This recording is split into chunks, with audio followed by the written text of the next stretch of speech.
अपने बाबा साहेब सूबेदार मल्हार राव के निधन की खबर सुन के देवी अहिल्याबाई पे जैसे दुखों का पहाड़ टूट गया। दोस्तों, खंडेराव के आकस्मिक निधन के बाद अब राजकाज की जिम्मेदारी भी अहिल्याबाई के कंधों पर आ गई थी। अहिल्याबाई के लिए ये बहुत बड़ी चुनौती थी।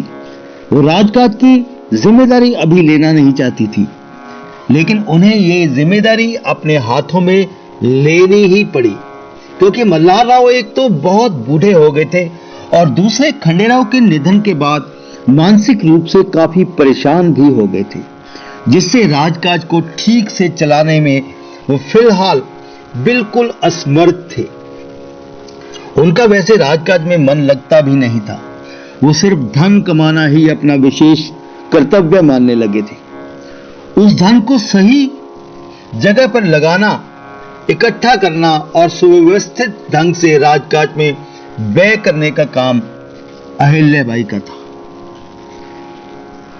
विश्व प्रसिद्ध पानीपत का युद्ध लड़ने से पहले मराठों की जो दशा थी, उसको दोबारा हासिल करने के लिए राघोबा दादा, मल्हार राव होलकर तथा बहादुर सोंधिया ने अपना अधिकार पुनः स्थापित करने के लिए और धन के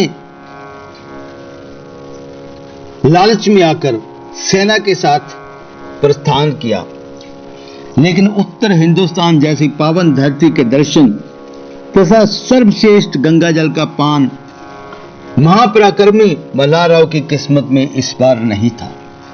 रास्ते में उनकी तबीयत खराब हो गई, जिससे ग्वालियर राज्य के नजदीक आलमपुर नामक स्थान पर मल्हार राव अपने साथियों के साथ ठहर गए। इस महान योद्धा को ये कहां मालूम था कि वो इस जगह पर हमेशा के लिए निवास करेंगे। मालवा प्रांत में वीरता के साथ गिरधर बहादुर को उन्होंने हराया था और अपना संपूर्ण अधिकार हासिल किया था। जहां पर सैकड़ों मनुष्यों को युद्ध रूपी यज्ञ में बलि देकर उस धरती को स्वयं के महल बनाने के लिए पसंद किया था, जिसे रोज नाना प्रकार के सुखों का केंद्र मान रखा था, जहां पर अपनी लक्ष्मी के समान पुत्र वधू का स्पर्श किया हुआ अति स्वादिष्ट भोजन किया करते थे, आज उससे दूर एक मामूली से राही के समान मल्हार राव होलकर अपने अंतिम समय की प्रतीक्षा करने लगे। दोस्तों, मल्हार राव की कमर में अचानक ही असहनीय दर्द होने लगा, जिससे परेशान होकर साथ आए तुको जी को उन्होंने नजदीक बुलाकर कहा, तुको जी, मैं अपने नाती मालीराव की देखभाल का भार आपको सौंपता हूं। इस परिवार के नाम को अच्छी तरह से सुरक्षित आप रखेंगे, मुझे विश्वास है। तुको जी, अब मैं जा रहा हूं, बुलावा आ गया है। इतना कहकर मल्हार राव की आंखें और आवाज दोनों बंद हो गई। तुको जी मल्हार के अचानक निधन से काफी विचलित हो गए थे। उन्हें उनके इस तरह से जाने का गहरा दुख था। तुको जी ने अहिल्याबाई तक ये दुखद समाचार पहुंचाया तो जैसे अहिल्याबाई पर दुखों का पहाड़ टूट पड़ा। वो खंडेराव की मृत्यु को अभी भूल भी नहीं पाई थी कि मल्हार राव के मरने की खबर सुनने को अचानक ही मिल गई। अहिल्याबाई धर्म कर्म में विश्वास रखने वाली महिला थी दोस्तों, फिर भी पिता समान ससुर के मरने का समाचार उन्हें अंदर तक इस कदर हिला गया कि वो विलाप करने लगी। आपकी छत्र छाया में मैं स्वयं को सुरक्षित मानती थी। आप मेरे लिए पिता से कहीं बढ़कर थे। आपकी निगरानी में राजकाज निर्विघ्न रूप से पूरा करती रही हूं।